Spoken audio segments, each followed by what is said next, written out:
같이 기도하시겠습니다. 사랑이 많으신 좋으신 우리 아버지 하나님, 마지막 때 구원해 주시고 천국 소망을 품고 살아갈 수 있는 기회 주신 것 감사드립니다. 말세에 고통하는 때가 이르리니 사람들이 자기를 사랑하고 돈을 사랑하고 쾌락을 사랑하고 부모를 거역하고 감사치 아니하고 자고하며 참지 않고, 디모데후서 3장에 있는 말씀처럼 우리가 사는 이 시대가 말세가 되었고 두려운 시대가 되었고 고통하는 시대가 되었습니다. 깨어서 시대를 옳게 분별하고 우리 자신을 주님께 드리기를 힘쓰는 저희들이 되게 도와주시옵소서. 한 사람도 이 땅에 소망 두고 이 땅의 명예, 욕심, 권력을 쫓아 물질을 쫓아 성공을 쫓아 쾌락을 쫓아 살아가는 안타까운 사람 없게 도와주시옵소서. 주님 재림 직전 우리의 믿음이 참인지 거짓인지, 내가 믿음 가운데 거하고 있는지 자기를 돌아보고 점검하는 기회가 되게 도와주시고, 우리 가운데 한 사람도 버려지는 자 없게 도와주시옵소서. 신앙생활을 습관처럼 하지 않게 도와주시옵소서. 신앙생활을 내 형편에 따라 하지 않게 도와주시옵소서. 신앙생활을 말씀을 쫓아 은혜를 쫓아 주님의 사랑에 강권하신 바 되어 주님을 섬길 수 있도록 도와주시옵소서. 주님께 받은 은혜가 커서 주님의 사랑이 너무 좋아서 시간도 만들고 형편도 만들고 여건도 만들어 교제하고 봉사하고 전도하는 저희들이 되게 도와주시옵소서. 오늘도 말씀을 통해서 우리가 품어야 될 마음과 삶의 자세들 교훈해 주시고 변화시켜 주시옵소서. 우리 자신을 오늘 돌아보고 점검하는 기회가 되게 도와주시옵소서. 두려움을 가지고 주님을 섬길 수 있도록 도와주시옵소서. 매일 하루하루가 우리에게 마지막이라는 절박함을 가지고 깨어 살아갈 수 있도록 도와주시옵소서. 세상을 두려워하고 세상의 눈치를 보고 움츠려 살지 않고 우리가 받은 이 은혜, 우리가 받은 이 구원의 놀라운 사랑을 외칠 수 있도록 도와주시기를 간절히 바라고 원합니다. 멀리 외국에서 복음을 위해 수고하시는 선교사님들과 각 가정에도 은혜로 더하여 주시고 전 세계 주님의 자녀들 코로나로부터 지켜 주시옵소서.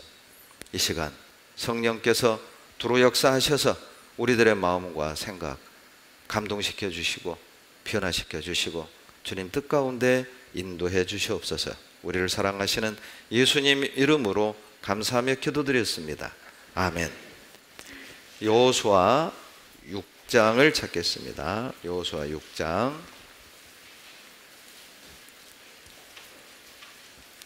20절 21절 구약 327페이지 여호수아 6장 20절 21절 같이 읽겠습니다.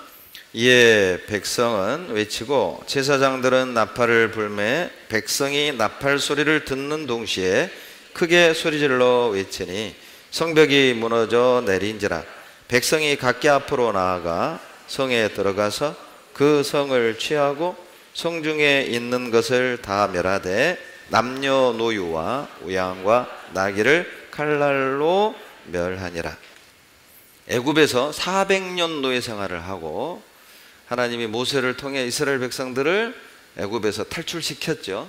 그리고 40년 광야를 헤매고 드디어 하나님이 약속한 땅 가나안 지척을 두고 모세는 죽습니다. 그리고 이제 여호수아가 인도자가 되어 요단강을 건너 가나안에 들어갔는데 가장 첫 번째 만난 성이 여리고성이에요. 가나안에 도착해서 가장 첫 번째로 치른 전쟁이 여리고성 전투였죠. 그런데 그 여리고성은 말 그대로 난공불락의 요새였습니다. 두 개의 성벽으로 되어 있고 안쪽 성벽은 두께가 6m나 돼서 성벽 위에 집을 짓고 살 정도로 인간의 방법으로는 어떻게 할 수가 없는 성이었던 것이죠.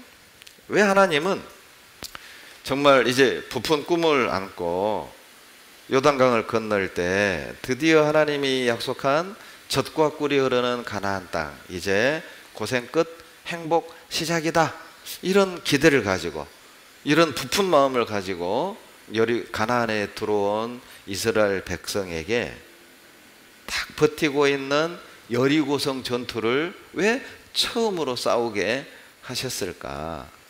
여러 가지 교훈을 받을 수 있는데, 첫 번째는 하나님이 없이는 안 된다는 것을 가르쳐 주고 싶었던 것이죠. 출애굽도 하나님의 은혜로 됐죠.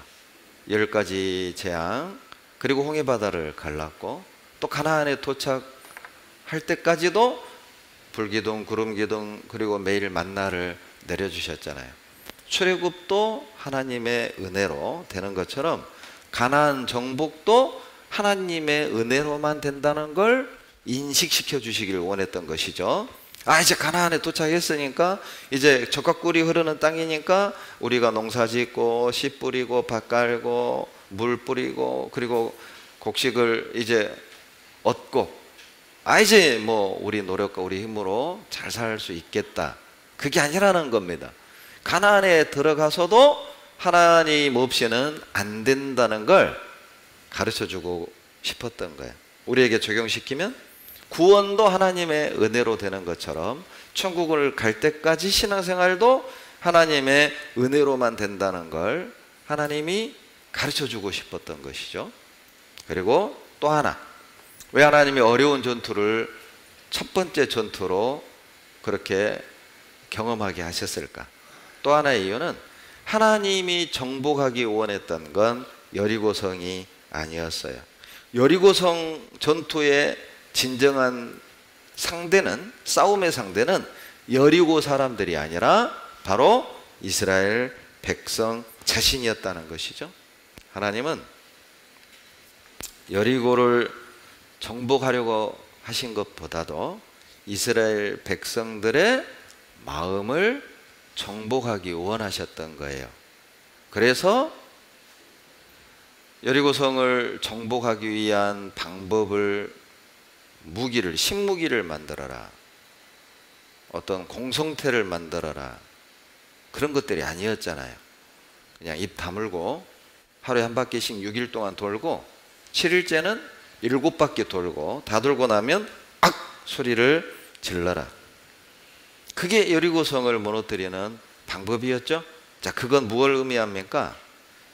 어때요? 이스라엘 백성들이 도대체 이해할 수 없는 방법이죠. 전쟁하려면 뭐 칼을 갈아라, 활을 만들어라, 뭐 불화살을 만들어라, 공성태를 만들어라, 뭐 이런 뭔가 전술 전략이 있어야 될 것 같은데, 입 다물고 13바퀴 돌아라.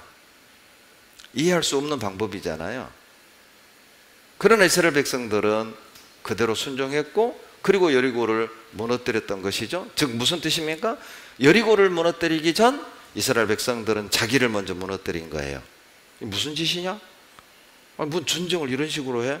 무기를 주든지, 뭐 전술 전략을 뭐 1분대는 어떻게, 2분대는 어떻게, 무슨 그런 전략을 얘기해야지. 돌아라? 그런데 돌았잖아요.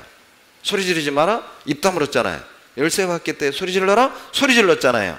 무슨 뜻이죠? 이스라엘 백성들은 여리고를 무너뜨리기 전 자기 생각을 먼저 무너뜨렸고, 자기 방법을 먼저 무너뜨렸고, 자기 생각을 먼저 무너뜨린 거예요. 자기를 무너뜨린 사람이 여리고를 무너뜨릴 수 있고, 자기를 정복하는 사람이 여리고를 정복할 수 있음을 하나님이 보여주신 겁니다. 그래서 난공불락의 요새를 먼저 싸우게 한 거예요. 너부터 정복해라. 너부터 무너져야 돼. 그래야 여리고를 무너뜨릴 수 있다. 또 하나 이유가 있습니다. 여리고 전투를 첫 번째 전투로 허락하신 또 하나의 교훈은 우리 각자에게도 여리고가 있다는 거예요. 우리에게도 내 능력과 내 방법과 내 힘으로 어떻게 할 수 없는 많은 여리고가 있고, 그 여리고를 어떻게 정복할지를 하나님이 가르쳐 주기를 원하시는 거예요. 우리 지난 시간에 배웠습니다. 자, 나의 여리고, 내가 무너뜨려야 될 여리고, 어때요? 수년 동안 그렇게 전도해도 꿈쩍하지 않는 내 남편, 내 부모, 그러죠. 그리고 내 친구들. 여리고 성처럼 버티고 있는, 몇 년째, 10년째, 20년째 그렇게 전도하는데도 금도 안 가. 그러죠? 반응도 없어요. 반응도 없어. 오히려 더 악해진 것 같고, 오히려 더 멀어진 것처럼 느껴지는 그들이 여리고죠. 정복하셔야 됩니다. 또 하나의 여리고는 세상이라고 그랬죠? 또 하나의 여리고는 내 육신이라고 말씀을 드렸어요. 그 여리고들을 우리가 정복하고 무너뜨려야 될 것을 주님이 여호수아 6장에서 말씀하시는 겁니다. 어디 내 가족, 내 육신, 세상만 실은 여리고 성이겠습니까? 마지막 때는 정말 우리 하나님의 은혜를 막는, 우리 신앙의 진보를 막는, 열매를 막는 많은 여리고들이 있죠. 어찌 보면 코로나도 우리 시대의 여리고가 아니겠어요? 움츠러들게 만들고, 교회를 가야 되나 말아야 되나 고민하게 만들고, 교회 다닌다는 말을 하면 이상한 사람 취급당하는 시대가 되어버렸어요. 우리 시대. 이제 하나님 안 믿는 사람들에게 교회 간다는 말을 당당하게 말하기가 영 불편한 그런 시대가 되었어요. 눈치를 보는. 이게 여리고가 아니겠습니까? 신앙의 진보를 막고 열매를 막고,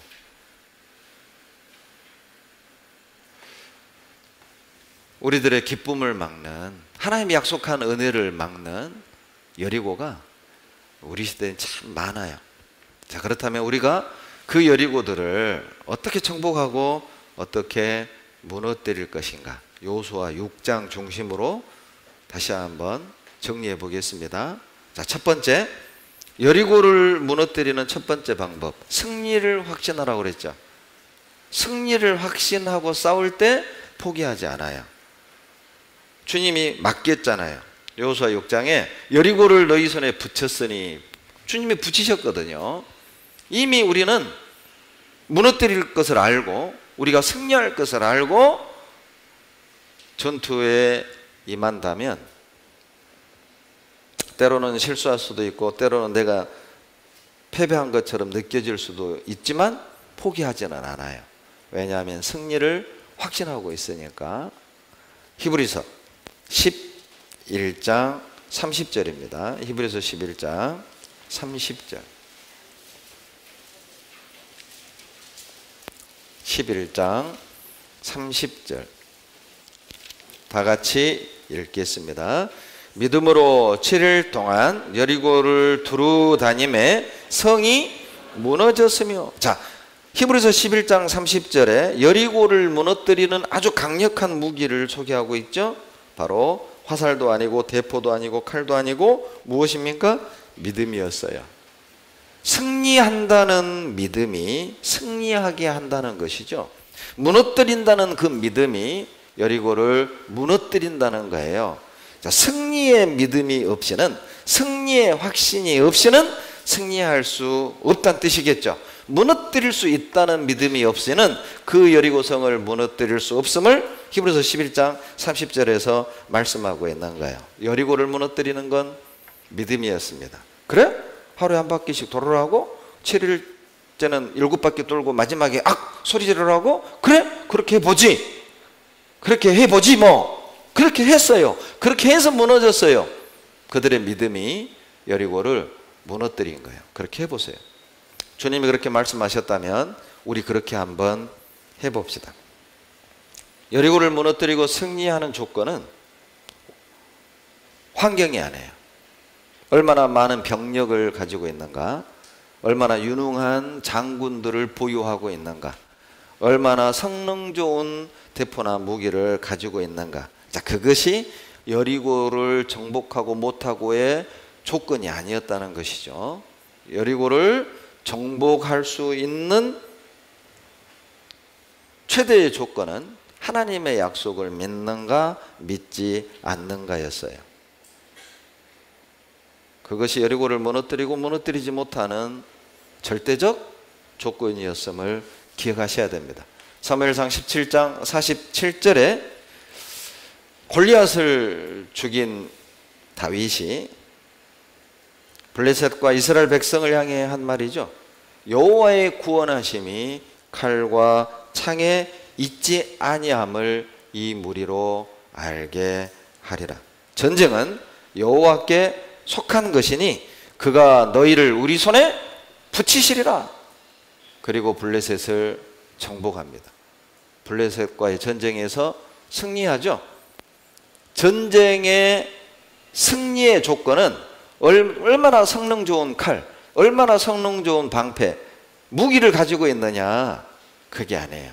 전쟁은 여호와께 속한 것이기 때문에 내가 그분의 약속을 믿느냐, 내가 그분을 얼마나 의지하느냐, 얼마나 그분의 약속을 신뢰하느냐, 그것에 의해서 나만의 여리고를 무너뜨리고 무너뜨리지 못하고가 결정된다는 거예요. 승리를 확신하십시오. 여러분의 아버지, 여러분의 남편, 우리들의 가족, 친구들 31년째 전도했는데 아직도 복음을 거부하고 있습니까? 아직도 핍박하고 있습니까? 그래도 믿으세요. 무너집니다. 그 여리고성 무너지게 돼 있어요. 요한일서 5장 4절에 대저 하나님께로서 난 자마다 세상을 이기느니라. 세상을 이김은 이것이니 우리의 무엇이다?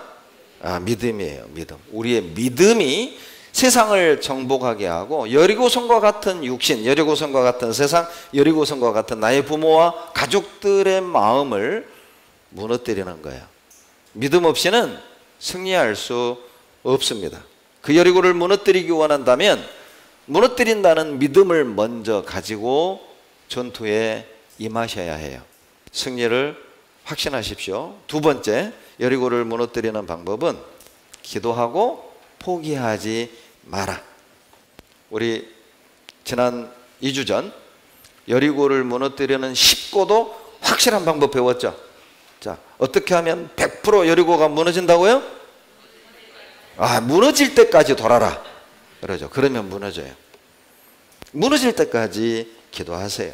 여리고는 기억하세요. 기도한 만큼 무너집니다. 내가 기도한 만큼 무너진다니까요. 이스라엘 백성들이 하루에 한 바퀴씩 6일 동안 돌고 7일째 7바퀴 돌면서 무슨 생각이 있겠어요? 당연히 기도하지 않았겠습니까? 하나님, 우리 400년 우리 조상이 애굽에서 노예 생활했습니다. 그리고 하나님 은혜로 애굽에서 탈출했고 40년을 광야에서 헤매다 이제 하나님이 약속한 땅에 들어왔습니다. 근데 여리고가 웬 말입니까? 우리 능력으로 이거 어떻게 못합니다. 하나님 도와주세요. 하나님이 무너뜨려 주세요. 하나님이 해주셔야죠. 하나님이 탈출시켰고 하나님이 여기까지 인도했잖아요. 그런데 여리고예요. 이걸 어떡하라고? 하나님 도와주세요. 하나님이 무너뜨려 주세요. 기도하지 않았겠어요? 기도한 만큼 여리고는 무너집니다. 혹시라도 우리가 노력한 만큼, 공을 들인 것만큼, 기도한 만큼 좋은 징조가 보이지 않을 수도 있어요. 20년째 부모와 싸워요. 20년째 남편을 기다리고 있는데도 어때요? 부모는 턱 강팍해지는 것 같고 남편은 세상으로 턱 멀리 가는 것 같죠. 좋은 징조가 안 보이죠. 김 빠지잖아요. 힘 빠지죠. 의심이 되죠. 이거 정말 구원 받을 수 있을까? 이거 하나님이 정말 나와 함께 하시는 게 맞아? 이 방법이 맞아? 이거 나도 좀 남들처럼 이렇게 참고만 기다릴 게 아니라 다른 분들처럼 나도 한번 좀 세게 나가봐. 가출도 하고 친정에 한 2달 있다 와. 이제 그러다가 이혼하는 겁니다. 이게 남들이 통한다고 해서 나한테도 통할 거라고는 착각하지 말아요. 다 달라요.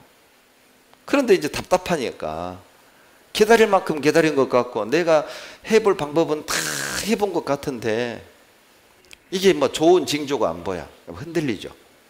기억하세요. 이스라엘 백성도 12바퀴 도는 동안 여리고성의 벽에 금이 간 것도 아니고 벽돌이 막 흔들려가지고 위에서 톡 떨어진 것도 아니고 꼼짝 않고 그대로 버티고 있었어요. 그런데 마지막 13바퀴를 돌았을 때, 소리를 질렀을 때 그 여리고가 금도 가지 않고 벽돌도 흔들리지 않고 어떤 징조도 보이지 않던 여리고가 맥없이 단번에 확 우르르 무너졌잖아요.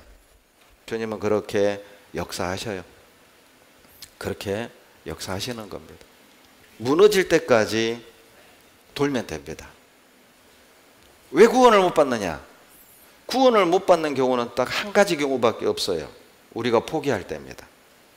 갈라디아서 6장 9절에 선을 행하다가 낙심하지 말지니 때가 이름에 거두리라. 그 낙심이 영어 번역에 give up, 포기하다예요. 구원 못 받는 경우는 딱 한 가지예요. 내 부모가 고집이 세서, 내 남편이 세상 욕심이 많아서 바빠서 구원 못 받는 게 아니에요. 내가 포기하니까 구원을 못 받는 것 뿐이에요. 무너질 때까지 돌면 반드시 무너집니다. 그리고 여리고를 무너뜨리는 세 번째 방법, 하나님의 때를 기다리는 것입니다. 싸우는 것보다 더 힘드는 게 기다리는 거죠. 여러분, 돌격 앞으로 이것만 믿음이 아닙니다. 기다리는 것도 믿음이에요. 화끈한 행동만 믿음이 아니라 입 탁 다물고 기다리는 것도 믿음이라는 걸 아셔야 해요. 때를 기다리고 포기하지 않고 돌고 돌고 돈다면 무너지게 돼 있습니다. 이제 이어서 오늘 네 번째 방법입니다. 여리고를 무너뜨리는 네 번째 방법, 자기 위치를 지키고 주어진 역할을 감당하십시오. 그때 여리고가 무너집니다.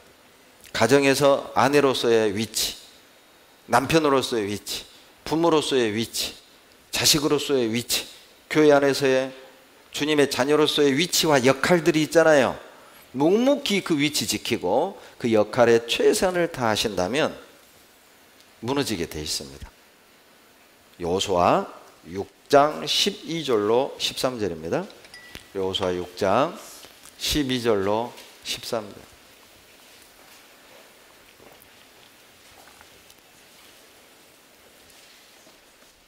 같이 읽겠습니다. 여호수아가 아침에 일찍이 일어나니라. 제사장들이 여호와의 궤를 메고 7 제사장은 7 양각 나팔을 잡고 여호와의 궤 앞에서 계속 진행하며 나팔을 불고 무장한 자들은 그 앞에 행하며 후군은 여호와의 궤 뒤에 행하고 제사장들은 나팔을 불며 행하니라. 자, 하나님이 여리고를 돌 때 그냥 무조건 돌아라 이게 아니었습니다. 특별한 지시를 주셨는데 순서와 위치를 정해줬어요. 무장한 군인들이 제일 앞에 서고요. 그 뒤를 누가 따르느냐? 7 제사장이 7 나팔을 하나씩 딱 잡고 나팔을 불며 그 뒤를 따르고, 그 뒤는 나머지 제사장들이 하나님의 언약궤를 메고 또 따르고, 그 뒤에는 누가 따릅니까? 나머지 후군 따라가는 거예요. 그러니까 무조건 막 도는 게 아니라 위치 정해졌어요. 무장한 군인, 나팔 잡은 7 제사장, 언약궤를 맨 제사장들, 그리고 나머지 후군이 쭉 따라가는 거예요. 그렇게 위치를 지키고, 그리고 양각 나팔을 불면서 입 다물고 언약궤를 메고 무기를 손에 들고 자기 위치와 역할을 최선을 다하고 마지막에 악 소리를 지를 때 여리고가 무너진 거예요. 대충 돈 게 아닙니다. 그냥 무질서하게 우르르 돈 게 아니라 하나님이 정한 순서대로 돌았다는 것이죠. 그때 무너진 거예요. 저도 89년에 구원을 받고 어머니 전도에서 어머니는 이제 구원을 받았는데 그 형님들이 구원을 못 받는 거예요. 말씀은 들어요. 거절은 안 합니다. 거절은 않고 들으시긴 하지만은 구원을 못 받는 거예요. 누님이 계시고 형님 3분 계시고 여동생이 있는데 전도를 하면 듣기는 하셔요. 그런데 이제 구원을 못 받고, 그 상황에서 이제 저는 대학생인데다가 또 학교 모임도 하고 한평교회 모임도 인도하고, 그리고 이제 또 교사 봉사도 하고. 이 정신이 없는 거예요. 잠은 5시간 자고, 뭐 학비도 벌어야지, 알바도 해야지, 봉사도 해야지. 어느 날 이제 딜레마가 왔습니다. 집에서는 잠만 자는 거죠. 6시에 나가서 12시, 1시에 들어오니까 가족 전도도 못하면서, 한 집에 사는 가족도 전도 못하면서 내가 이렇게 봉사한다는 게 이게 합당한가? 이게 덕이 되는가? 이제 혼선이 오기 시작을 했어요. 혼자 고민하다가 그만둬야겠다. 봉사를 그만두고 가족 전도부터 해야 되겠다. 이제 내 나름 결정을 짓고 이제 혼자 이제 바람 쐬러 바닷가를 가다가 하나님이 어떤 한 경험을 통해 내 마음에 답을 하나 이렇게 주셨어요. 야, 너의 형편을 내가 더 잘 알아. 너희 가족 구원 못 받은 건 내가 알고, 너 알바도 학비도 벌어야 하고 공부도 해야 하고 봉사도 해야 하고 내가 더 잘 알아. 너 시간 없는 건 내가 더 잘 알아. 그런데 왜 내가 너에게 지금 이 환경을 줬겠냐? 이것이 너에게 최선이야. 하나님이 답을 그렇게 주셨습니다. 자, 너가 학교 모임에 충실히 봉사하고 또 한평 모임 충실히 봉사하고 교회 학교 충실히 봉사하고 너에게 주어진 역할을 잘 감당하면 걱정 마. 너의 가족은 내가 구원시킬 거야. 하나님이 주신 답이었어요. 맞다.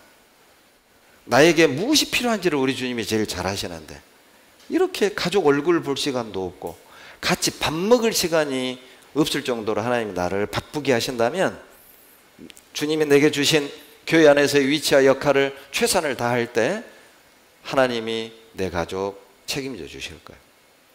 그리고 끝까지 봉사를 했어요. 그리고 정말 감사한 것은 그래도 하나님이 내 직계, 누님, 형님 3분, 여동생까지는 다 구원해 주셨어요. 하나님이 잘 아시죠? 나에게 무엇이 필요한지 하나님이 잘 아십니다. 그럼에도 불구하고 하나님이 지금 나에게 이런 상황을 주셨어요. 때로는 내가 교회 일이 너무 바빠서, 교회 봉사가 너무 많아서 가족을 전도하지 못한 것처럼, 내가 정상적으로 생활하지 못하는 것처럼 그런 오해를 할 수도 있어요. 믿으십시오. 하나님이 나를 제일 잘 아세요. 그런데 이 환경을 주셨다면 지금 내게 주어진 이 위치 역할을 잘 지키고 감당하면 내 가족 구원해 주셔요. 잠언 16장 7절에 사람의 행위가 여호와를 기쁘시게 하면 그 사람의 원수라도 그로 더불어 화목하게 하시느니라. 비록 밥 먹을 시간은 부족해도 그래도 편지라도 쓰고 또 얼굴이라도 뵐 때 입을 열고 전도하고, 그렇게라도 뭐 한 달에 한 번이라도 같이 밥 먹을 시간을 또 만들고 그렇게라도 노력을 하고 애를 쓰고 내게 주신 역할들을 최선을 다한다면 구원해 주셔요. 잠언 22장 4절에 겸손과 여호와를 경외함의 보응은 재물과 영광과 생명이니라. 겸손하게 입 딱 다물고 여호와를 경외하고 섬길 때 대가로 주어지는 게 뭐죠? 재물, 영광, 생명이에요. 열매로 주시는 것들입니다. 내게 주어진 역할들을 묵묵히 감당하십시오. 하나님이 나를 평택교회로 보내셨습니다. 하나님이 지금의 구역으로 나를 보내셨고 지금의 봉사부서로 보냈고 지금의 가정, 지금의 남편, 지금의 부모, 지금의 자식을 하나님이 만나게 하셨어요. 왜 나를 이런 가정에 보냈겠어요? 왜 나를 평택으로 보냈겠어요? 왜 하나님이 나를 지금의 직장으로 보냈겠습니까? 거기가 최선이에요. 그러니 불평 말고 누구의 탓도 하지 말고 여러분 가정에서, 여러분 직장에서, 여러분 구역에서 위치를 지키고 최선을 다하세요. 그러면 여리고가 무너지는 걸 보게 될 거예요. 잠언 10장 16절 말씀에 의인의 수고는 생명에 이르고 우리의 수고는 절대 헛되지 않습니다. 의인의 수고는 결과로 주어지는 선물이 생명이에요. 우리 가족을 구원해 주셔요. 과목은 많은 열매를 맺기 위해선 여러 가지 조건이 필요한데 그 중에 하나가 위치입니다. 이 과목을 어디에다 심느냐, 이 과목이 어디에 심기었느냐에 따라서 열매가 많이 맺힐 수도 있고 말라 죽어갈 수도 있어요. 위치가 중요한 겁니다. 시편 1편을 찾겠습니다. 시편 1편 3절.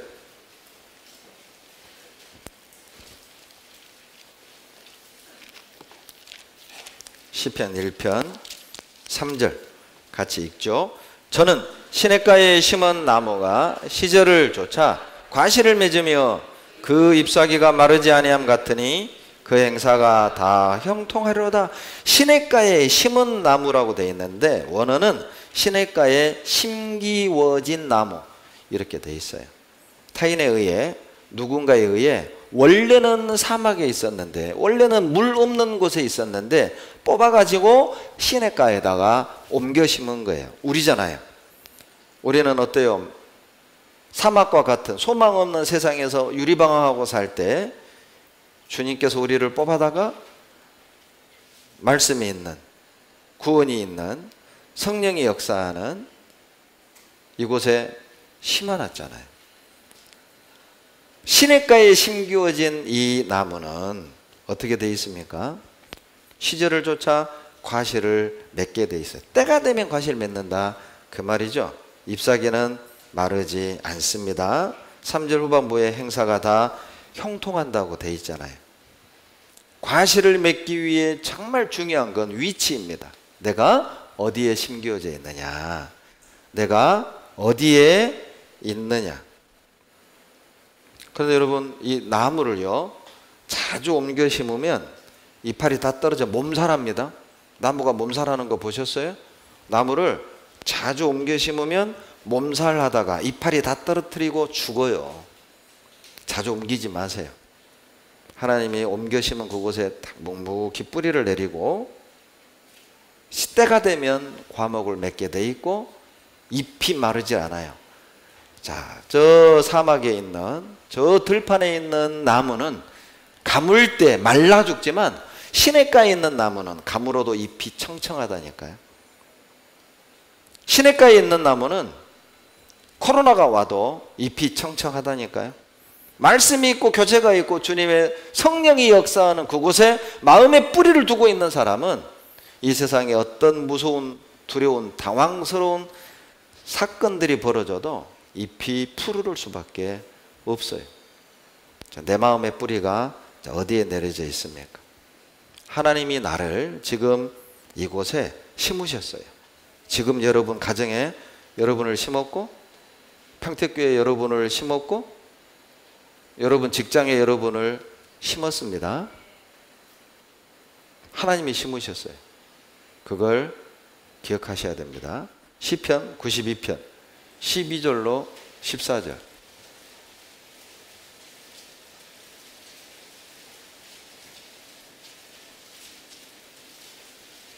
시편 92편 12절로 14절입니다.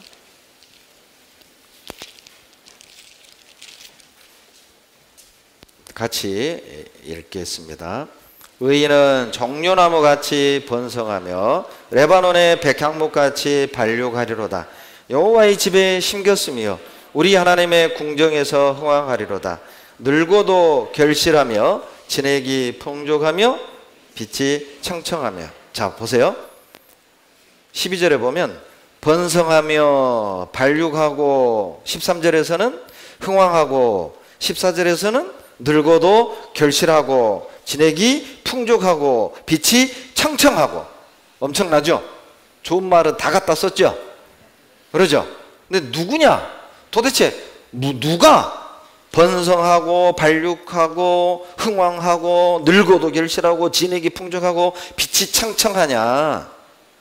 13절이 답이죠? 여호와의 집에 심기운 사람이야. 위치가 이렇게 중요한 겁니다. 자, 여러분 이 시간에 어디 있어야 되겠어요? 수요일 날 어디 있어야 되겠습니까? 학교 수양회 때 우리의 마음이 어디 있어야 되겠어요? 전도 집회 때 우리의 마음은 어디에 뿌리를 둬야 될까요? 있어야 될 곳에 있을 때 발육하고 번성하고 흥황하고 잎이 청청하고 열매를 맺고 늙어도 결실한다니까요. 늙어도 결실해요. 그 방법은 여호와의 집에 심기우는 거예요.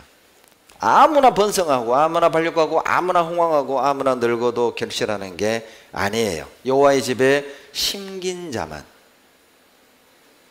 그 은혜를 경험할 수 있습니다. 때로는 정말 가족이 힘들 때가 있어요. 난 어쩌다가 이런 남편 만나고 이런 부인을 만나고 나는 이런 부모 만나고 어쩌다 내가 이런 가정에 태어났고, 여러분 시험이 들면 그런 마음이 들 때도 있어요. 피하고 싶은 가족들 사이에서, 옮기고 싶은 직장에서, 바꾸고 싶은 구역과 봉사 부서에 하나님이 거기에 나를 심으셨어요. 여러분 가족 피하고 싶죠? 하나님 그 가족에 심은 거예요. 직장 옮기고 싶죠? 거기 하나님이 나를 심으셨다고요. 여러분 구역 옮기고 싶죠? 구역장 조장 마음에 안 들죠? 옮기고 싶죠? 예, 거기 하나님이 심으신 거예요. 예. 그 교제 부서에, 봉사 부서에 하나님이 나를 거기에 심으셨어요. 자주 옮기면 몸살한다니까요. 자주 옮기면 열매가 없다니까요. 하나님이 옮겼다는 사실을 기억하시기 바랍니다. 어디에 있느냐에 따라서 열매는 달라져요. 요한복음 15장 5절에 나는 포도나무요 너희는 가지니 저가 내 안에 내가 저 안에 있으면 이 사람은 과실을 뭐라고요? 많이 맺나니. 그러니까 과실을 많이 맺는 방법은 안에 있는 거예요. 주님 안에 있는 겁니다. 말씀 안에 있는 거죠. 교제 안에 있는 거죠. 은혜 안에 있는 거예요. 마음에 안 들지만, 내 가족이 마음에 안 들고, 이 직장이 마음에 안 들고, 이 구역이 마음에 안 들고, 이 교회가 마음에 안 들고, 이 부서가 마음에 안 들지만은 그래도 하나님이 옮겨 심을 때까지는 내가 그 안에 머물러 있으면 그래도 열매는 맺어요. 마음에는 안 드는데 열매는 맺어요. 힘은 드는데 열매는 맺어요. 힘 드는데 잎은 청청해요. 힘 드는데 발육하고 번성하게 돼 있다니까요. 우리는 쉬운 신앙을 하면 안 돼요. 편한 길을 갈 게 아니라 영광 돌리는 길, 열매를 맺는 길을 가야 해요. 힘들어도 어려워도 피하고 싶어도. 그래서 하나님이 나를 거기에 심은 거예요. 하나님은 우리의 편한 신앙을 위해 거기에 심은 게 아니라 거기에서 영광을 얻기 원하셔요. 나를 통해서. 사무엘하 23장 11절입니다. 사무엘하 23장 11절. 사무엘하 23장 11절로 12절.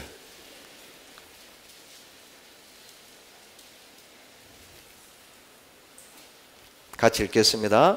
그 다음은 하랄 사람 아게의 아들 삼마라 블레셋 사람이 때를 지어 녹두나무가 가득한 밭에 모임에 백성들은 블레셋 사람 앞에서 도망하되 저는 그 밭 가운데 서서 막아 블레셋 사람을 친지라 여호와께서 큰 구원을 이루시니라. 자, 하나님이 누구를 통해 큰 구원을 이루십니까? 하나님이 누구를 통해 그 여리고를 무너뜨리십니까? 자기 자리를 지키는 사람이에요. 블레셋과 이스라엘이 전쟁이 터졌습니다. 그런데 11절 끝부분에 보면 이스라엘 백성들은 블레셋 사람들이 무서워 다 도망갔어요. 11절 끝에 보세요. 다 도망갔죠. 그런데 한 사람만, 한 사람만 12절 밭 가운데 딱 버티고 서서 혼자 싸운 겁니다. 그런데 놀라운 건 그 산마를 통해 큰 구원을 이루셨어요. 다 도망갔는데. 자, 우리 같으면 어떨까요? 나 혼자 싸우고 있어요. 근데 백성들이 도망가는 게 보여요? 우리 같으면 어떡할 것 같아요? 같이 가! 같이 가! 그럴 수도 있잖아요. 또 싸우면서도 아마 속에서 별 불만이 다 생길 수 있어요. 왜 나만 해? 왜 나만 해? 왜 나만 시켜? 왜 나만 이렇게 해야 돼? 그럴 수도 있지 않겠어요? 그런데 삼만은 혼자 밭 가운데 서서 블레셋을 막았습니다. 누가 큰 구원을 볼 수 있습니까? 하나님이 누구를 통해 큰 구원을 이루십니까? 하나님이 누구를 통해 이거를 무너뜨리시는 건가요? 밭 가운데 서서 자기 위치를 지키는 사람이에요. 누가 도와주든 안 도와주든, 누가 알아주든 말든, 도망가든 말든, 도망가는 건 그 사람 일이고 서서 싸우는 건 나의 일이야. 나는 나의 일만 하면 돼요. 왜 나만 해? 그럴 필요 없어요. 왜 나만 시켜? 그럴 필요 없다니까요. 그들이 안 한다면 그건 그들의 일이고 나는 내 일만 하면 돼요. 그러면 주님이 나를 통해 큰 구원, 여리고를 무너뜨리는 능력을 나타내 보여주시는 거예요.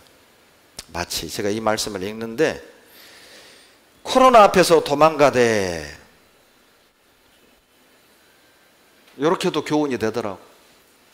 코로나 앞에서 도망가는 사람도 있고, 코로나가 있지만 끝까지 자기 위치를 지키고 버티고 싸우는 주님의 자녀들도 있고, 끝까지 위치를 지키십시오. 그리고 끝까지 내게 주어진 역할을 잘 감당해내셔요. 하나님이 그 사람을 사용하십니다. 예레미야 13장 1절 보시죠. 예레미야 13장 1절입니다. 예레미야 13장 1절.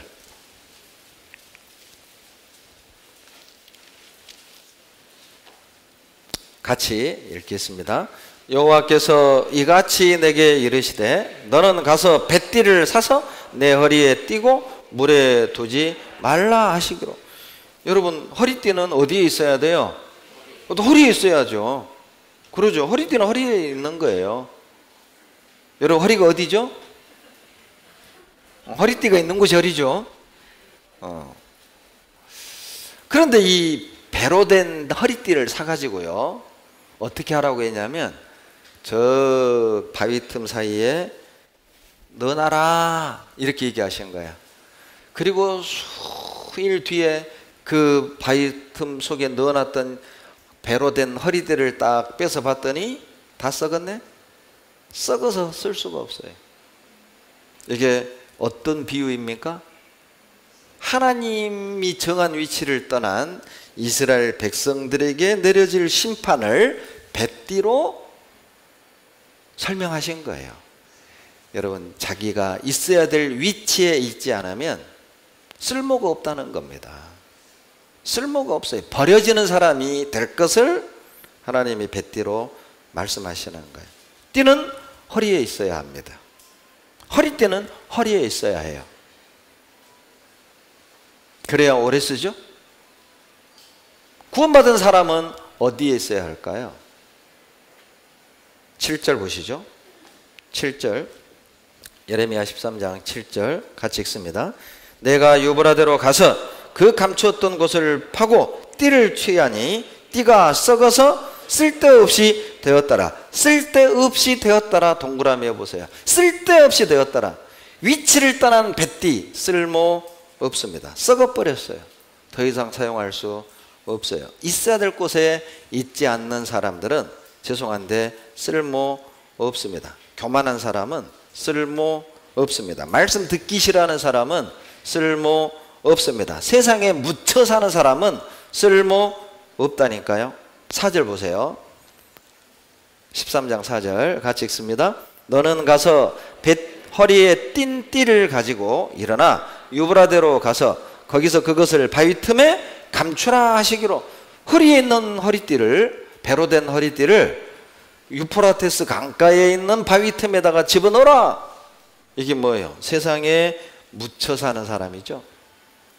그 사람은 쓸데가 없다는 거예요. 자기 위치를 떠난 사람은 쓸데 없습니다. 9절, 나 여호와가 말하노라. 내가 유다의 교만과 이스라엘 예루살렘의 큰 교만을 이같이 썩게 하리라. 10절 같이 읽죠. 이 악한 백성이 내 말 듣기를 거절하고 그 마음에 강팍한 대로 행하며 다른 신들을 좇아 그를 섬기며 그에게 절하니 그들이 이띠에 쓸데없음 같이 되리라. 쓸모없는 민족이 되었고 쓸모없는 사람이 된 거예요. 세상에서 정말 비참한 사람이 있다면, 불쌍한 사람이 있다면 하나님 앞에 쓸모없는 사람, 하나님이 사용하지 않는 사람, 그 사람이 진짜 비참한 거예요. 이 세상에서는 인정받는다 할지라도 하나님께 인정받지 못한 사람은 실패한 사람입니다. 이 세상에서는 유명할지라도 하나님이 그 사람을 알아주지 않는다면 그 사람은 실패한 사람이라니까요. 이 세상에서 내가 아무리 많은 걸 누리고 산다 할지라도 하나님께 쓰임받지 않는다면 비참한 사람이에요. 비참한 사람이에요. 쓰임받으십시오. 하나님께 쓰임받으십시오. 이 세상에서 유명하기보다 이름은 없어도 하나님께 쓰임받는 문지기가 되십시오. 이 세상의 정상을 꿈꾸지 말고 하나님 앞에 부끄럽지 않는 삶을 꿈꾸며 살아가세요. 정말 불쌍한 사람은 하나님께 쓰임받지 못하는 거예요. 하나님이 자, 어떤 사람을 사용하십니까? 있어야 될 곳에 있는 사람, 그 시간에 그 자리에 늘 있는 사람, 그 사람 쓰셔요. 잘 보세요. 몸은 있는데 마음은 딴 데가 있어요. 그 있는 게 아니에요. 죄송한데 여러분 몸은 여기 있을 수 있어요. 근데 마음은 완전히 딴 데 있다? 죄송한데 여러분 여기 있는 게 아니에요. 하나님은 알아요. 마음의 위치가 어디 있는지 안다고. 콩밭에가 있다. 콩밭. 쓰시겠어요? 말씀 듣는 태도 보면 알아요. 마음이 어디에 가 있는지. 하나님이 쓰시겠어요? 쓸데없는 사람이란 뜻이에요. 허리띠는 허리에 있어야죠. 강가 바위틈에 놓으면 어떡하냐고. 그리스도인 여기에 있어야지. 지금 소파에 앉아있으면 어떡하냐고. 남들 다 뼈pet에 땀 흘리고 전도하고 봉사하는 그 시간에 그 자리에 있어야지. 에어컨 바람 밑에 앉아있으면 어떡하냐고. 남들 다 전도하는 그 시간에 예? 나 혼자 세상 틈에 있으면 어떡하냐고.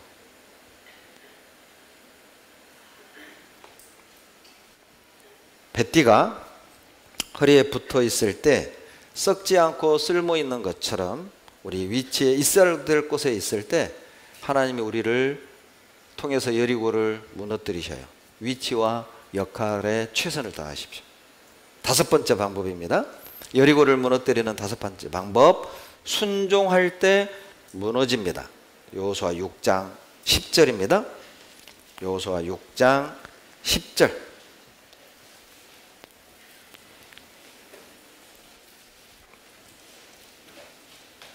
여호수아 6장 10절. 여호수아가 백성에게 명하여 가로되 너희는 외치지 말며 너희 음성을 들리지 말며 너희 입에서 아무 말도 내지 마라. 그리하다가 내가 너희에게 명하여 외치라 하는 날에 외칠지니라. 20절 같이 읽죠. 이에 백성은 외치고 제사장들은 나팔을 불매 백성이 나팔 소리를 듣는 동시에 크게 소리를 질러 외치니 성벽이 무너져 내린지라. 됐어요. 성벽이 무너져 내리는 모습을 방금 보았습니다. 침묵하라고 할 때 침묵하고 외치라고 할 때 외치는 거죠. 그대로 순종할 때 무너졌어요. 여리고성 전투에 하나님이 특별한 주의사항을 주셨죠. 7일 동안 침묵하라. 아주 특별한 지시사항입니다. 성벽을 돌아라. 이것도 이상한데 일주일 동안 말하지 마라. 이건 더 이상한 명령이잖아요. 이스라엘 백성들이 볼 때 하루에 한 바퀴 돌아라는 것도 아주 이상한 건데 거기에 또 말까지 하지 말라네. 이 더 이상한 거죠. 그러나 그들은 침묵했어요. 13바퀴를 도는 동안 소리내지 않았습니다. 인류 역사상 전쟁의 역사 속에서 아마 유례없는 사례일 겁니다. 전쟁하는데 입을 딱 다물고 전쟁해. 예. 총 쏠 때도 여러분 그 상상해 가서 6.25 전쟁통에 말하지 마. 총 쏘고 수류탄도 던지고 말 한마디 안 하고. 그런 전쟁은 없잖아요. 특별한 명령이죠. 유례없는 명령을 하나님이 하신 거예요.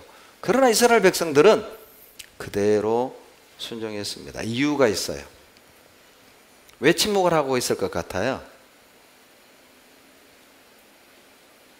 여러분 입장에서 한번 생각해 보세요.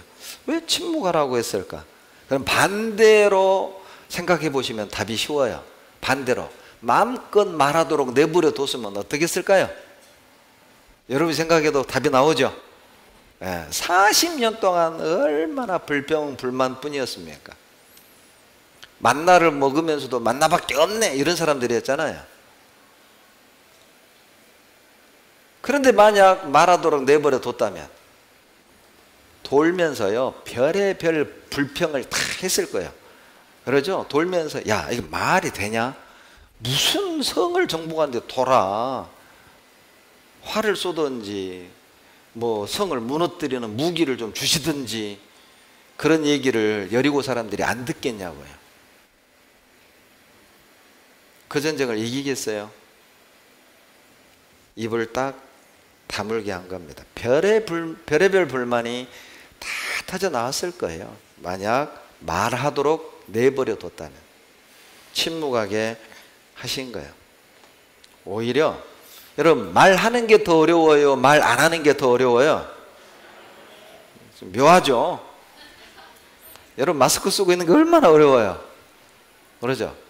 네. 힘들잖아요. 말 안 하는 게 훨씬 어려워요. 그들은 완전한 순종을 했어요. 그때 무너뜨린 겁니다. 민수기 32장 11절을 보시죠. 민수기 32장 11절.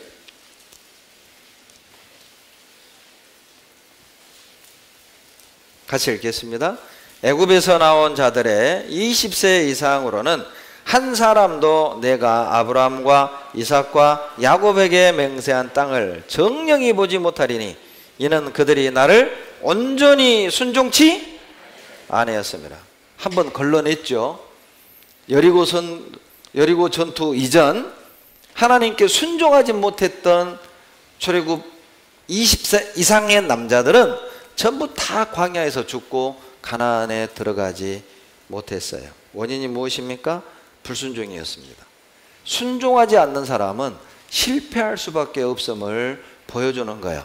불순종하는 사람은 은혜를 볼 자격이 안 되는 거예요. 불순종한 사람은 가나안 땅을 볼 자격이 안 되는 겁니다. 보지 못하고 다 죽었어요. 순종하지 않는 사람에겐 안식이 없어요. 결국 광야에서 죽었잖아요. 가나안에 못 들어가고. 그걸 히브리서 3장 18절에서 이렇게 말합니다. 누가 그의 안식에 들어오지 못하리. 하나님께서 누구에게 맹세하사 그의 안식에 들어오지 못하리라 하셨느뇨? 곧 순종치 아니하던 자에게가 아니냐. 하나님이 맹세했죠. 이런 사람은 절대 안식에 못 들어가. 누굽니까? 순종치 아니하던 자. 안식에 못 들어갔어요. 순종하지 않으면 마음에 평강 없습니다. 순종하지 않으면 마음에 기쁨 없죠. 순종하지 않으면 마음에 확신도 없다니까요. 그래서 침묵을 요구하신 거예요. 입 다물고 돌아라. 아무 말 하지 말고 돌아라. 네 생각 내려놔라. 그 뜻이죠. 말하겠다면 자기 생각, 자기 방법, 이렇게 해야 되는데 이 방법이 더 좋은데 별의별 얘기 다 했을 거 아니에요. 입 다물란 말이 뭐예요? 네 생각은 아니야. 네 방법은 아니야. 네 경험은 아니라고. 네 생각, 네 방법, 네 경험을 내려놓고 좀 시킨 대로 해봐. 좀 하라는 대로 좀 해봐. 그러면 무너져. 그 뜻이에요. 주님의 방법으로 돌아보세요. 무너져요. 순종하는 사람만 가나안에 들어갈 수 있어요. 민수기 32장 12절 보시죠. 32장 12절 다 같이 읽겠습니다. 다만 그나스 사람 여분네 아들 갈렙과 눈의 아들 여호수아는 볼 것은 여호와를 온전히 순종하였음이니라. 예, 가나안 출애굽 세대 1세대 중 20세 이상 남자 중 여호수아와 갈렙은 가나안 땅에 들어가도록 허락을 했어요. 왜요? 순종했거든요. 무슨 뜻이죠? 순종하는 것이 싸움을 잘하는 것보다 훨씬 중요하다는 거예요. 전쟁을 잘하고 싸움을 잘하는 것보다, 말 잘하는 것보다 더 중요한 건 순종하는 거예요. 주님은 그 사람을 통해 정복하시는 겁니다. 여호수아는 어찌 보면 전쟁터에서 잔뼈가 굵은 싸움의 달인이죠. 40년 동안 전쟁 치렀잖아요. 그러나 여호수아는 나름 체득된 싸움의 기술, 어떤 전술 전략이 있었겠지만 입 다물고 돌아. 여호수아는 한마디 말하지 않습니다. 예, 돌아요. 싸움의 달인이 명장이었는데 시킨 대로 예, 입 다물고 돌아요. 그리고 여리고는 무너집니다. 순종하는 자는 결국 무너지는 걸 보게 되는 거예요. 누가복음 5장 5절입니다. 찾겠습니다. 누가복음 5장 5절.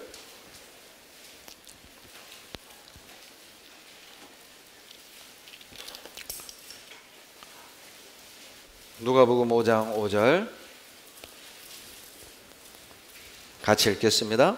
시몬이 대답하여 가로되 선생이여 우리들이 밤이 맞도록 수고를 하였으되 얻은 것이 없지만은 말씀에 의지하여 내가 그물을 내리리다 하고 밤새 그물을 내렸지만 고기를 못 잡았습니다. 여러분, 베드로는 말 그대로 베테랑 어부예요. 그런데 예수님이 자, 그쪽 한쪽으로 그물을 내려라. 여러분, 육신적으로는 예수님은 목수입니다. 육신적으로 베드로는 어부라니까요. 그러면 고기 잡는 방법에 대해서 누가 더 잘 알겠어요? 베드로죠. 그런데 베테랑 어부에게 목수가 하는 말이 거기에 그물 내려봐야 고기 없어. 깊은 데가 내려봐. 그러면 어부가 뭐라고 대답할까요? 니들이 고기를 알아? 그럴 수 있잖아요. 너희가 게 맛을 알아? 고기잡이를 알아? 그럴 수 있잖아요. 그런데 말씀에 의지하여 그물을 내리리다. 그리고 그물이 찢어지도록 고기를 낚습니다. 이게 순종의 결과입니다.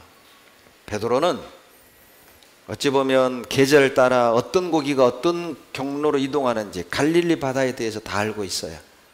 거기서 살았으니까요. 평생을 고기잡이 했으니까요. 여러분, 계절별로 고기가 다니는 길이 있습니다. 어로가 있어요. 그런데 목수가 깊은 데로 가서 그물 내려라. 목수 말을 듣고 내렸어요. 그리고 그물은 찢어지도록 고기가 잡혔습니다. 자기 경험을 버리고 말씀에 순종할 때 여러분 찢어지도록 잡는 거예요. 왜 베드로는 순종했습니까? 베드로는 베테랑 어부지만 주님은 고기를 만드신 분이잖아요. 베테랑 어부보다는 고기를 만드신 분이 훨씬 더 잘 아시겠죠? 베드로는 이해에 대해서 순종한 게 아니에요. 믿기 때문에 순종한 거죠. 믿어서 순종한 거예요. 우리는 순종하기 위해 이해를 요구하잖아요. 왜 그렇게 해야 돼요? 이게 더 나을 것 같은데 왜 그렇게 해야 되죠? 이렇게 하는 게 더 좋을 것 같은데 우리는 이해되는 일에 순종하려 하잖아요. 그 버릇을 우리는 고쳐야 됩니다. 믿는 자가 순종하는 거예요. 믿기 때문에 순종하는 것이죠. 여섯 번째, 여리고를 무너뜨리는 방법은 여러분 내게 있는 모든 것이 주님의 것임을 인정할 때 여리고를 무너뜨릴 수 있어요. 여호수아 6장 18절입니다. 여호수아 6장 18절 찾겠습니다. 6장 18절 같이 읽겠습니다. 너희는 바칠 물건을 스스로 삼가라. 너희가 그것을 바친 후에 그 바친 어느 것이든지 취하면 이스라엘 진으로 받침이 되어 화를 당케 할까 두려워하노라. 무슨 내용이냐면 여리고를 정복을 할 때 성이 무너지면 들어가서 어떤 물건도 다 손대지 마라. 손대지 마라. 왜냐하면 그건 다 하나님께 바친 물건이니까. 바친 물건이라는 뜻이 뭐냐면 하나님에 의하여 거룩하게 구별된 것으로 인간적인 용도로 사용되는 것을 금한 것. 이렇게 돼 있어요. 정의가. 바쳐진 물건이라는 말은 하나님에 의해 거룩하게 구별된 것으로서 인간의 용도로 사용하는 것을 금지한 물건, 이렇게 돼 있다니까요. 그러니까 바쳐진 물건이라는 말은 하나님 것이니까 손대지 마라, 그 뜻이에요. 그런데 아간이 금덩어리 외투 손댔잖아요. 그 결과 가족 다 죽었죠. 아이성 전투에서 실패했습니다. 실패한 원인이었어요. 실패한 원인이 무엇이었습니까? 바쳐진 물건을 손댄 거예요. 즉 하나님의 것을 내 것으로 쓴 겁니다. 그것이 아이성을 정복하지 못한 원인이었어요. 아이성 전투에서 실패한 이유였다니까요. 무엇이요? 하나님의 것을 나를 위해 사용하는 것. 그것이 실패한 이유였어요. 여호수아 7장 21절 보시죠. 7장 21절. 내가 노략한 물건 중에 시날산의 아름다운 외투 한 벌과 은 200세겔과 50세겔 중에 금덩이 하나를 보고 탐내어 취하였나이다. 보소서 이제 그 물건들을 내 장막 가운데 땅 속에 감추었는데 은은 그 밑에 있나이다. 아간은요 아무도 모를 거라고 생각을 했어요. 아무도 안 봤거든요. 조용히 금 한 덩어리 외투 한 벌, 이게 시날산 아름다운 외투 한 벌, 이걸 우리식으로 말하면 루이비통 이거예요. 구찌 이런 거예요. 명품이에요. 명품. 평민은 살 수 없는 옷이라고요. 외투 한 벌, 밍크 코트 그런 거 있잖아요. 그걸 금 한 덩어리 훔쳐다가 자기 텐트 속에 탁 땅 파서 묻었다고요. 그리고 손 털었어요. 아무도 안 봤다. 아무도 모를 거야. 근데 웬걸요? 제비 뽑았는데 탁 걸렸네. 하나님은 다 아셔요. 완전 범죄 없습니다. 이 우리 모습 아닐까요? 평택의 아간은 없어야 됩니다.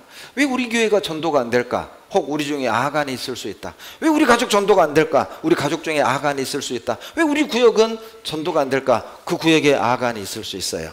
평택의 아간, 여러분 구역의 아간, 여러분 가정의 아간이 되지 마세요. 아간이 누굽니까? 하나님의 것을 내 것으로 사용한 사람이에요. 하찮은 것에 목숨 건 사람이에요. 금덩어리 좀 구하려고 불순종한 사람, 좋은 옷 입으려고 불순종한 사람, 세상의 것 누리려고 불순종한 사람, 다 아간이죠. 고린도전서 3장을 찾겠습니다. 고린도전서 3장 23절. 고린도전서 3장 23절입니다.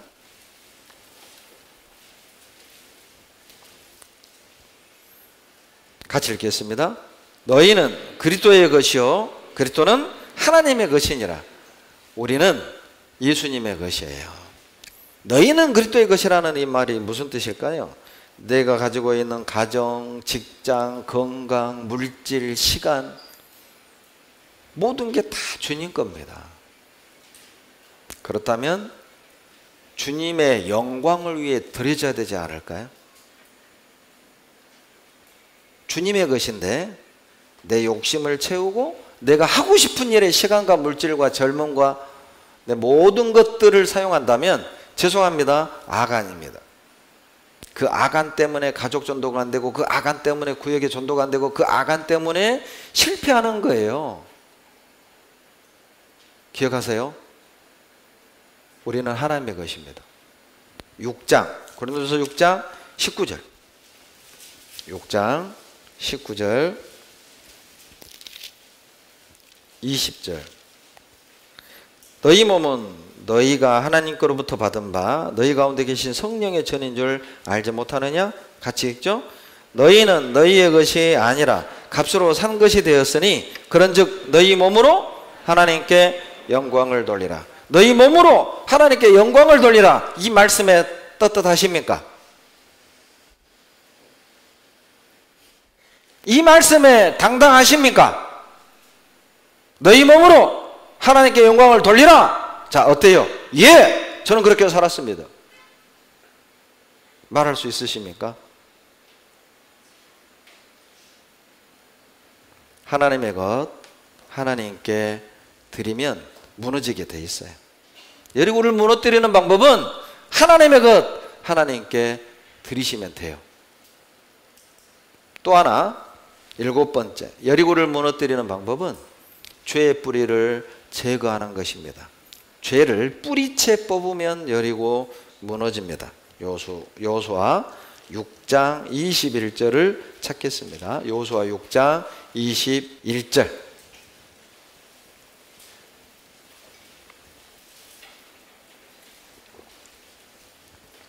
21절 다 같이 읽죠. 성중에 있는 것을 다 멸하되 남녀노유와 우양과 나귀를 칼날로 멸하니라. 이런 말씀 보면 오해합니다. 하나님 잔인하다고, 이건 좀 심하다고. 그런데 이걸 아셔야 돼요. 왜 어린아이부터 노인까지 다 죽이라고 했을까? 이유를 아셔야 됩니다. 이 당시 여리고 사람을 포함한 가나안 시대 사람, 가나안 땅 사람들이 얼마나 더럽게 타락했느냐. 집터가 발견됐습니다. 가나안 지역에 집터가 발견됐는데 그 집 벽에서 어린아이 뼈들이 발견이 됐어요. 벽에서, 벽체에서 뼈가 나왔어요. 조사해 본 결과 가나안에 어떤 미신이 있느냐, 집 지을 때 그 자식 중에 하나를 벽에다가 넣어서 지으면 귀신이 못 들어온다. 자기 자식을 벽에다 넣어서 집을 지었어요. 인신 제사를 한 겁니다. 그리고요, 남자끼리 여자끼리 동성연애를 했고, 그리고 짐승과 관계를 맺었어요. 그런 더러운 죄를 지었습니다. 제가 안 찾을래요. 레위기 18장을 댁에 가서 읽으세요. 이런 자리에서 표현하기가 상당히 좀 곤란스럽습니다. 레위기 18장 21절로 23절을 댁에 가서 읽으세요. 왜 어린아이부터 늙은이까지를 죽이라고 했는지가 나와요. 그건 우리에게 어떤 교훈이냐면 악하고 더러운 죄는 뿌리까지 뽑아라, 그 뜻이에요. 만약 내버려뒀다 어땠을 것 같아요? 이스라엘 백성들도 타락하는 건 시간 문제입니다. 자기 자식을 집 지을 때 벽에다 넣어서 집 짓는 건 시간 문제입니다. 남자끼리 여자끼리 죄를 짓는 건 시간 문제라니까요. 짐승하고 관계를 맺는 건 시간 문제였다니까요. 그러니 그 모든 죄를 뿌리채 뽑아라, 그런 뜻이에요. 신명기 7장 16절을 찾겠습니다. 신명기 7장 16절.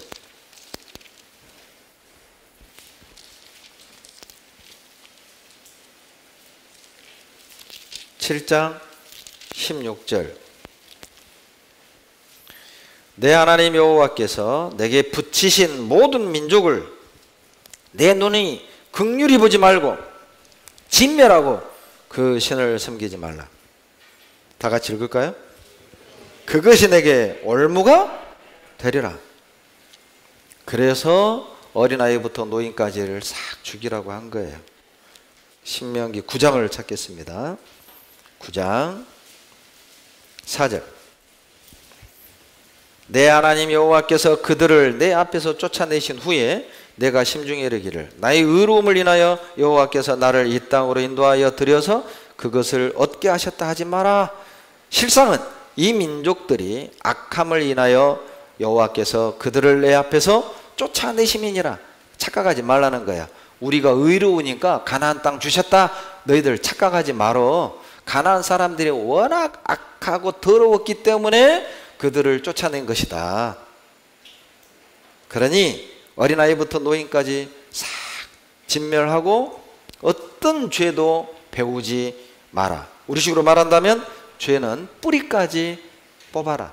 그것이 여리고를 무너뜨리는 방법이다. 데살로니가전서 5장 22절에 악은 모든 모양이라도 버리라.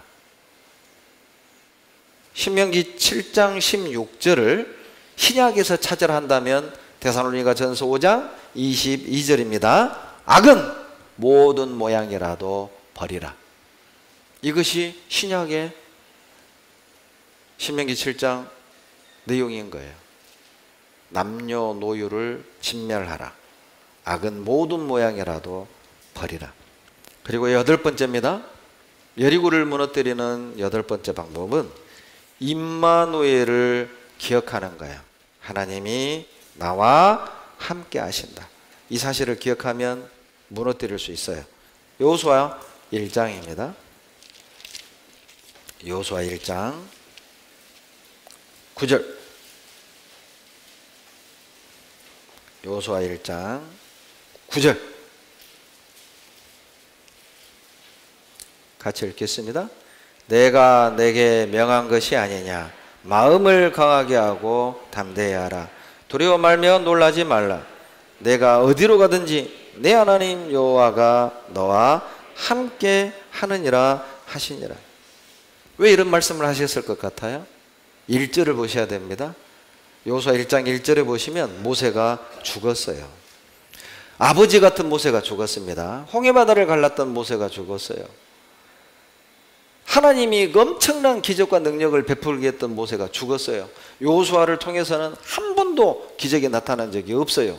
그런데 아버지 같은 모세가 죽어버린 겁니다. 이제 여호수아가 이 강팍한 고집센 민족을 인도해야 되는 상황이 온 거예요. 얼마나 두려웠겠어요. 내가 잘할 수 있을까? 나는 바위를 때려서 물이 나온 적도 없고 기도에서 막 메추라기가 날아온 적도 없고 홍해바다가 갈라진 적도 없고 내가 해낼 수 있을까? 그때 하나님이 나타나신 거예요. 강하고 담대히 하라. 내가 너와 함께 함이니라. 기억하라는 겁니다. 내가 너와 함께 해줄게. 이것을 기억한다면 가나안 정복할 수 있다. 이스라엘 인도할 수 있다는 거예요. 하나님이 함께 하심을 기억합시다. 하나님 우리 편에 계심을 기억합시다. 그래서 부활하신 주님이 승천하기 전 마지막 제자들에게 굿바이 인사를 할 때 그 유명한 구절이 마태복음 28장 20절이에요. 승천하기 전 인사말. 28장 20절에 볼지어다. 그 다음 내가 세상 끝날까지 너희와 항상 함께 있으리라 하시니라. 항상 함께 있으리라.